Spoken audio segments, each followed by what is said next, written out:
पढ़ाऊँगी।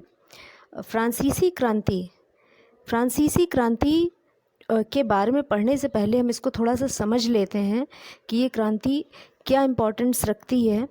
देखिए, स्वतंत्रता हमें बहुत इजी वे में लगता है कि हमें मिल गई, सुलभ लगती है जब स्वतंत्रता क्योंकि हमने देखा नहीं है उसके संघर्ष को, इसलिए हम उसे नहीं समझ पाते हैं। हाँ, हमने सुना, जो पढ़ा है उसके हिसाब से हम स्वतंत्रता पाने में कितना संघर्ष होता है इसका अनुमान लगा सकते हैं। तो बहुत अभी तो हमें बहुत इजी वे में लगती है, किंतु स्वतंत्रता पाने का भी अपना एक इतिहास होता है और फ्रांस की क्रांति का भी अपना एक इतिहास है। तो आइए जानते हैं कि वो इतिहास क्या है। देखिए, अब सबसे पहले हम बात करते हैं यहाँ के सम्राट की। यहाँ के जो सम्राट थे लुई 16 जो थे, उनका बुर्वी वंश के वो शासक बने थे 1774 में। बुर्वी वंश, यहाँ पे पूर्वी लिखा हुआ है, आप बुर्वी कर लीजिएगा। तो ये देखिए यहाँ पे, ये बुर्बो वंश के जो शासक बने थे 1774 में। तो ये लुई 16वां जो थे, ये मात्र 20 वर्ष की आयु में शासक बन गए थे। शासक बनने के साथ ही इनको वर्साई का जो महल था उसकी ये शान और शौकत को बरकरार रखना चाहते थे और उस पर बहुत फिजूल खर्ची करते थे। अब ये फिजूल खर्ची जो थी, इसको करना आसान नहीं था, क्योंकि शान और शौकत अपनी पूरी बनाए रखने के लिए वो इसका जो भी अतिरिक्त बोझ आता था वो जनता पे डाल देते थे, फ्रांस के नागरिकों पे। एक रीज़न ये भी था। दूसरा रीज़न, इसे लुई 16वें का जो है विवाह हुआ था ऑस्ट्रिया की राजकुमारी मेरी एंटोइनेट के साथ, इनका विवाह हुआ था। और जो फ्रांस की जनता थी वो ऑस्ट्रिया को पसंद नहीं करती थी। तो जो मैरी एंटोइनेट थी वो एक अलोकप्रिय महिला साबित हो गई फ्रांस में। देखिए, ये है लुई 16वां, देख लीजिए आप, ये थे लुई 16वां, लुई 16। तो ये उस समय जो है फ्रांस के सम्राट बने थे। और इनसे पहले लुई 15 थे, लुई 15 से पहले लुई 14 थे। तो इस तरीके से इनका चलता था, लुई 14 फिर लुई 15। और ये जो जिनकी हम फ़ोटो देख रहे हैं, पिक देख रहे हैं, ये हैं लुई 16। तो ये सम्राट बने थे 1774 में। 1774 में जब सम्राट बने थे, तो सम्राट बनने के साथ ही इन्होंने अपने वैभव को बनाए रखने के लिए टैक्स की बहुत ज़्यादा इन्होंने बढ़ाने की कोशिश करी थी। तो ये एक क्रांति का मुख्य रीज़न था। अभी हम डिटेल में इस क्रांति के जो रीज़न्स हैं उनके बारे में भी पढ़ेंगे। एक चीज़ और समझ लेने वाली बात है यहाँ पे, कि जो फ्रांस था, फ्रांस का वर्गीकरण कर दिया गया था, पूरे फ्रांस का वर्गीकरण कैसा, यहाँ के नागरिकों का वर्गीकरण था।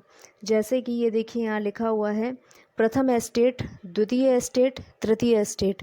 अब देखिए, प्रथम एस्टेट में क्या होता था कि इसमें पादरी वर्ग आता था, और जो पादरी वर्ग थे वो चर्च व्यवस्था से जुड़ा होता था। आप लोग भी जानते होंगे पादरी कौन होते हैं। तो वो चर्च में जो पूजा करते हैं वही पादरी होते हैं, तो चर्च व्यवस्था से जुड़े होते हैं। तो उनको क्या था, उनको फ्रांस में विशेषाधिकार प्राप्त था, उन्हें उच्च स्थिति प्राप्त होती थी और उन्हें कोई टैक्स भी नहीं देना पड़ता था। उल्टा वो क्या करते थे कि चर्च जो थे वो किसानों से टाइथ नाम का जो एक टैक्स था वो वसूल करते थे। और ये जो टाइथ नामक टैक्स था, ये एक धार्मिक कर हुआ करता था, धार्मिक टैक्स था, ठीक है। तो ये पादरी लेते थे। अब सेकंड आता है द्वितीय एस्टेट। अब इसमें कौन होते थे, इसमें सामंत लोग होते थे, कुलीन वर्ग के लोग होते थे। सामंत का मतलब आप समझ सकते हैं, जो राजा से नीचे होते हैं। जैसे मान लीजिए कहीं सम्राट जो है वो अपनी केवल राजधानी में वहाँ का देख रहा है, लेकिन उसने कई सारे जो और फ्रांस में जो और छोटे छोटे राज्य हैं उनका सामंत किसी को बना दिया देख रेख करने के लिए, लेकिन वो सब किसके अंडर में है, लुई 16 के अंडर में। तो वो सारे सामंत लोग कहलाते हैं। तो ये जो सामंत बने थे, इनको भी क्या था, विशेषाधिकार प्राप्त थे। जैसे पादरी को थे, ऐसे ही द्वितीय एस्टेट में सामंतों को भी विशेषाधिकार प्राप्त थे। और ये सामंत भी क्या करते थे, कई सारे कर किसानों से वसूलते थे। तो मतलब ये भी कर वसूलते थे और इनको कर देना नहीं पड़ता था, उल्टा वसूल करते थे। अब ये जो सामंत थे कैसे कर वसूल करते थे कि ये मध्यस्थ का काम करते थे, यानी कि जनता से कर लेते थे, किसानों से कर लेते थे और उसको सम्राट तक पहुंचाते थे। तो मीडिएटर का काम ये बीच में करते थे। और ये एक प्रत्यक्ष कर भी लेते थे, जिसको प्रत्यक्ष कर जिसको क्या बोलते हैं टाइल, वो भी ये लेते थे। नेक्स्ट देखिए, नेक्स्ट आता है तृतीय एस्टेट, इसको समझ लेते हैं। देखिए जो पादरी और कुलीन वर्ग के लोग थे, इनको छोड़ करके जनसंख्या का एक बहुत बड़ा हिस्सा, यानी कि पादरी कुलीन को छोड़ दिया जाए और जनसंख्या का बहुत बड़ा हिस्सा जो था वो तृतीय एस्टेट यानी थर्ड एस्टेट कहलाता था। अब इसमें कौन कौन लोग आते थे?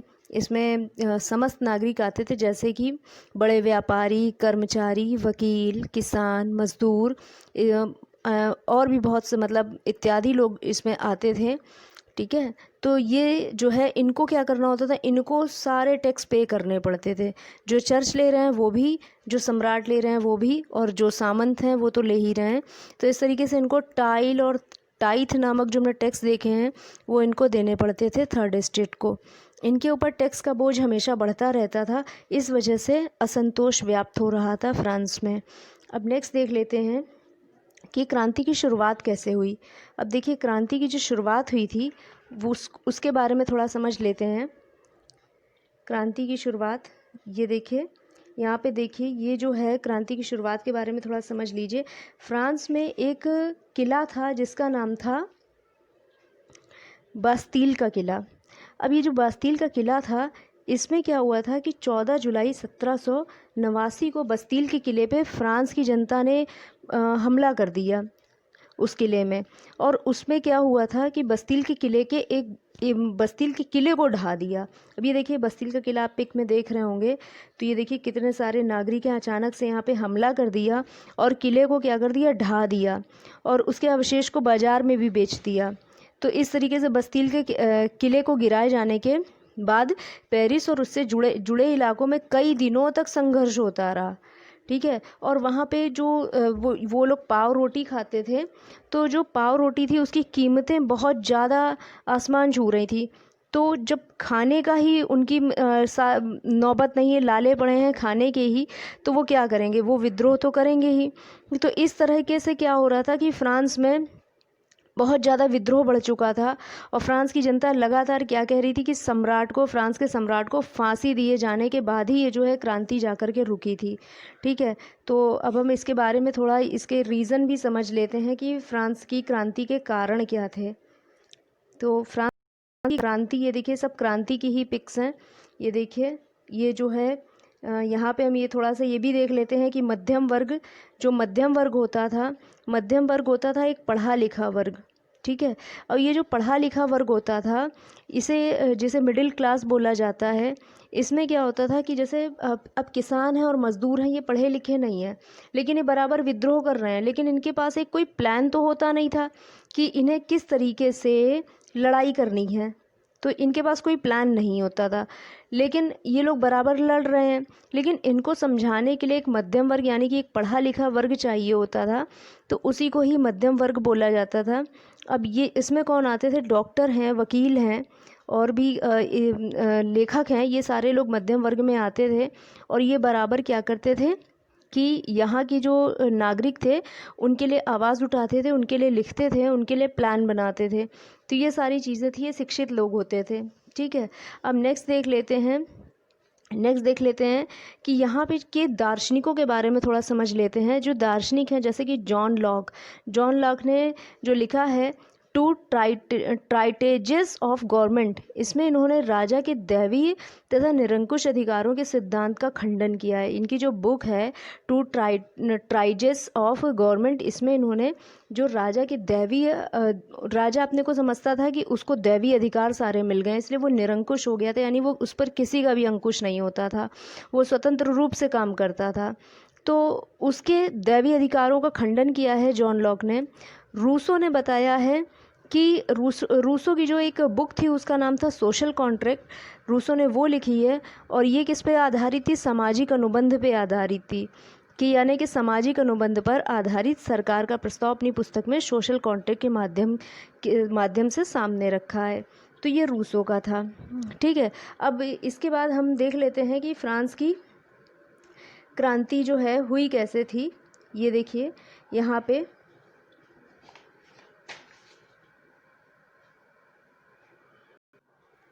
अब देखिए यहाँ पे देखते हैं क्रांति की शुरुआत कैसे हुई थी। कि लुई सोल्वे ने उनको जब शान शौकत अपनी बरकरार रखनी है, टैक्स का बोझ बढ़ रहा है, वो कई सारे फ्रांस जो है युद्ध करता रहता था, तो उसका भी जो है कर्ज फ्रांस पे बहुत हो गया था, तो उसको भी चुकाना है। तो इस वजह से उन्होंने निर्णय लिया कि कर वृद्धि कर देनी चाहिए। अब कर वृद्धि करने के लिए हमेशा क्या होता था कि एस्टेट जनरल की बैठक बुलाई जाती थी। एस्टेट जनरल का मतलब प्रतिनिधि सभा। तो एस्टेट जनरल की बैठक बुलाई जाती थी और इस एस्टेट जनरल की बैठक में ये जो तीनों एस्टेट हमने पीछे पढ़े हैं, प्रथम एस्टेट, द्वितीय एस्टेट और तृतीय एस्टेट, इनको भी आमंत्रित किया जाता था, ये भी उस बैठक में शामिल होते थे। तो जो तृतीय एस्टेट था, यानी जिसके ऊपर पूरा क्या था, जो एक बड़ा वर्ग था, जनसंख्या जिसमें ज़्यादा होती थी, जिसको कर यानी टैक्स पे करना पड़ता था, उस वर्ग ने इस बैठक का बहिष्कार कर दिया। उसने कह दिया हम सभा में नहीं आएंगे, उसने सभा से बाहर हो गए, वो आए ही नहीं। अब जब आए नहीं, उल्टा उन्हें ये समझ में आ गया कि ये जो टैक्स बढ़ेगा इसका ये सारा सरदर्द मेरे ही ऊपर आएगा, मुझे हम ही लोगों को पे करना पड़ेगा। तो उन्होंने क्या किया, गुस्से में उन्होंने तीसरे स्टेट के प्रतिनिधि वर्साई के इंडोर टेनिस कोर्ट में जमा हुए और स्वयं को नेशनल असेंबली घोषित कर दिया। तो ये तीसरे स्टेट ने क्या किया कि खुद को नेशनल असेंबली घोषित कर दिया। अब जब उन्होंने खुद को नेशनल असेंबली घोषित किया तो इसका नेतृत्व जो था, नेतृत्व मेराब्यो और आबेसियो को सौंपा गया। मेराब्यो जो थे एक कुलीन परिवार से संबंध रखते थे और आबेसिये एक पादरी थे। ठीक है, तो ये जो आबेसिये थे, आबेसिये ने एक बुक लिखी है, उसका नाम था तीसरा स्टेट क्या है। तो ये इनकी बुक थी आबेसिये की, जो कि एक पादरी थे। तो ये रही थी क्रांति की शुरुआत। ठीक, अब जो आता है इसके बाद आता है फ्रांस की क्रांति के कारण। कारण वही सब हैं जो पीछे हम पढ़ चुके हैं, बस इसको हेडिंग वाइज डिवाइड किया गया है। तो सबसे पहले आता है सामाजिक कारण। सामाजिक कारण में हम देखते हैं कि जो समाज है वो 3 वर्गों में विभाजित था, जो हमने पहले ही पढ़ा था कि फर्स्ट स्टेट, सेकंड स्टेट और थर्ड स्टेट। तो इसमें विभाजित था, लेकिन जो थर्ड स्टेट था वो सर्वाधिक उपेक्षित वर्ग था। सर्वाधिक उपेक्षित वर्ग और साथ ही टैक्स के बोझ के तले दबा हुआ वर्ग, क्योंकि टैक्स भी सिर्फ थर्ड एस्टेट वर्ग को ही पे करना पड़ता था। तीसरी चीज़ कि कमज़ोर आर्थिक स्थिति थी उनकी, बहुत ज़्यादा आर्थिक स्थिति कोई बहुत अच्छी नहीं थी, कमज़ोर आर्थिक स्थिति थी। और ये लोग जो थे वो कुलीन और पादरी, यानी कि जो फर्स्ट स्टेट और सेकंड स्टेट में आते थे, पादरी और कुलीन, इनके विरुद्ध क्या थे कि लामबद्ध हो गए थे। इनकी पोजीशन और जो पादरी और कुलीन थे, इनकी पोजीशन और जो थर्ड एस्टेट था, इनकी सिचुएशन में ज़मीन आसमान का अंतर था। ठीक है, तो ये है हमारा सामाजिक कारण। सेकंड आता है धार्मिक कारण। अब धार्मिक कारण देख लेते हैं। धार्मिक कारण जो था, इसमें क्या था कि जो धार्मिक स्वतंत्रता वहाँ की, फ्रांस के नागरिकों को धार्मिक स्वतंत्रता नहीं थी। जो धर्म था वो दो वर्ग में विभाजित था, एक था कैथोलिक धर्म और दूसरा था प्रोटेस्टेंट धर्म। अब देखिए, कैथोलिक धर्म जो था, इसको क्या था कि राजकीय धर्म घोषित कर दिया गया था और साथ ही साथ बहुत ही इसे सम्मान भी प्राप्त था। और जबकि जो प्रोटेस्टेंट धर्म था, इस पे कई सारे प्रतिबंध लगाए गए थे। और साथ ही इसको ये भी देखते हैं कि पादरी जो था, जो फर्स्ट स्टेट में आते थे, वो क्या थे कि वो नैतिक रूप से भ्रष्ट हो चुके थे और जो चर्च थे वो टाइथ नामक वसूली करते थे। तो ये सारे आते हैं हमारे धार्मिक कारण में। नेक्स्ट आता है राजनीतिक कारण। देखिए, जो राजनीतिक कारण है इसमें था कि दोषपूर्ण शासन व्यवस्था थी। भाई लुई सोल्वे थे और इनकी शासन व्यवस्था कैसी थी, दोषपूर्ण थी। राजकोष जो था पूरे का पूरा खाली हो चुका था, लेकिन फिजूल खर्ची जो थी वो रुक नहीं रही थी इनकी। तानाशाही शासन व्यवस्था थी, क्योंकि ये अपने को बोलते थे कि दैवीय अधिकार ये अपना समझते थे। और साथ ही जो इनसे पहले बने थे, लुई 14वें की अगर हम बात करें, तो लुई 14वें ने तो सीधे सीधे कहा था मैं ही राज्य हूँ। ठीक है, और जो लुई सोल्वे थे वो पूरी तरीके तानाशाही शासन व्यवस्था चला रहे थे। व्यक्तिगत स्वतंत्रता का अभाव था और जो उच्च वर्ग था उसको तो विशेषाधिकार प्राप्त थे। उच्च वर्ग में फर्स्ट और सेकंड स्टेट के लोगों को विशेषाधिकार प्राप्त थे, थर्ड स्टेट को कोई विशेषाधिकार नहीं था। और साथ ही एक चीज़ और हुई थी कि अमेरिकी स्वतंत्रता संघर्ष हुआ था और साथ ही ऑस्ट्रिया के उत्तराधिकार का जो युद्ध हुआ था और जो सप्तवर्षीय युद्ध हुआ था, इन सभी युद्धों में फ्रांस ने बढ़ चढ़ कर हिस्सा लिया। और जब फ्रांस ने हिस्सा लिया इसमें बढ़ चढ़कर तो उनका राजकोष भी खाली हो गया, क्योंकि उन्हें धन की क्षति के साथ साथ सैनिक क्षति भी हुई, जिससे फ्रांस की आर्थिक स्थिति बिल्कुल कमज़ोर हो चुकी थी। नेक्स्ट आता है आर्थिक कारण। आर्थिक कारण में हम देखते हैं कि कृषि उत्पादकता में कमी आ गई थी। कृषि की उत्पादकता तो कम थी, लेकिन उन किसानों पर टैक्स का बोझ कम नहीं हो रहा था और ज़्यादा बढ़ रहा था। तो वहाँ के नागरिकों पर जो कर था, कर का बोझ तो बढ़ ही रहा था। बर्बाद अर्थव्यवस्था थी। दैनिक उपयोग की वस्तुओं का मूल्य भी अत्यधिक बढ़ा दिया गया था। ठीक है, तो ये सारे आर्थिक रीज़न थे। नेक्स्ट आता है वैचारिक कारण। वैचारिक कारण भी देख लेते हैं। जो वैचारिक कारण हैं, हमने पीछे अभी पढ़ा था कि दार्शनिकों के वैचारिक मतों का महत्व इस समय बढ़ गया था। तो दार्शनिक इसमें जो थे यूरोप के दार्शनिक थे। मॉन्टेस्क्यू जो थे एक दार्शनिक ही थे, और इन्होंने कहा था कि शासक की जो बुक थी उसमें अपनी जो इनकी एक बुक थी वो थी स्पिरिट ऑफ लॉ। इसमें इन्होंने कहा था कि सरकार के अंदर विधायिका, कार्यपालिका तथा न्यायपालिका के मध्य शक्ति के विभाजन की बात कही थी। किसने? मॉन्टेस्क्यू ने। देखिए, बिल्कुल उसी तरह से जैसे गणतंत्र में होता है, जो गणतंत्रात्मक व्यवस्था होती है उसमें भी इसी तरीके से विभाजन होता है। वही चीज़ मॉन्टेस्क्यू ने तब कही थी, और साथ ही जो राजा के दैवीय अधिकार थे उसको चुनौती दी थी। ठीक है, और इसके बाद देखते हैं कि जो रूसो थे, ये भी एक दार्शनिक थे। ये भी यूरोप से यूरोप से संबंधित थे, यूरोप में रहते थे। तो रूसो ने जो सोशल कॉन्ट्रैक्ट में माना है कि मनुष्य, इनकी सोशल कॉन्ट्रैक्ट एक बुक थी, उसमें इन्होंने लिखा हुआ है कि मनुष्य स्वतंत्र पैदा होता है किंतु हर जगह जंजीरों से जकड़ा हुआ है। मतलब ये कि मनुष्य स्वतंत्र पैदा होता है, यानी जो प्रकृति है वो किसी के लिए भी असमानता नहीं रखती है, सबके साथ समान व्यवहार करती है। किंतु यहाँ पर आकर यहाँ के जो सम्राट हैं या यहाँ के लोग हैं, तो उनमें आपसी भेदभाव हो जाता है। यहाँ पे भेदभाव की दृष्टि से देखा जाता है। इसका मतलब वो हर जगह जंजीरों से जकड़ा हुआ है। तो ये थी फ्रेंच रेवोल्यूशन की बात, और इसमें हमने देखा फ्रांसीसी पृष्ठभूमि के बारे में देखा, और इसके साथ ही फिर हमने फ्रांसीसी क्रांति के कारण भी देखे। अब आज का वीडियो बस यहीं तक, और वीडियो का जो सेकंड पार्ट है वो देखने के लिए आप हमारे चैनल को सब्सक्राइब करके बेल आइकन पर क्लिक कीजिए, जिससे कि नेक्स्ट वीडियो का नोटिफिकेशन आपको मिल सके। और इसके अलावा अगर आपकी कोई भी क्वेरी है तो आप मुझे कमेंट बॉक्स में लिख करके बता सकते हैं। मैं डेफिनेटली उसे शॉर्ट आउट करने की कोशिश करूँगी। और रही पार्ट सेकंड की बात, तो वो हम नेक्स्ट वीडियो में, पार्ट सेकंड की वीडियो में हम क्रांति के प्रभाव के बारे में पढ़ेंगे। राजतंत्र का अंत कैसे हुआ था ये देखेंगे, और गणतंत्र की स्थापना, फ्रांस में गणतंत्र की स्थापना के बारे में पढ़ेंगे। साथ ही महिलाओं की स्थिति और नेपोलियन का उदय और उसका पतन, इसके बारे में पढ़ेंगे। तो पार्ट सेकंड भी देखने के लिए आप हमारे बेल आइकन को प्रेस कीजिए, जिससे कि आपको नोटिफिकेशंस टाइम पे मिल सके।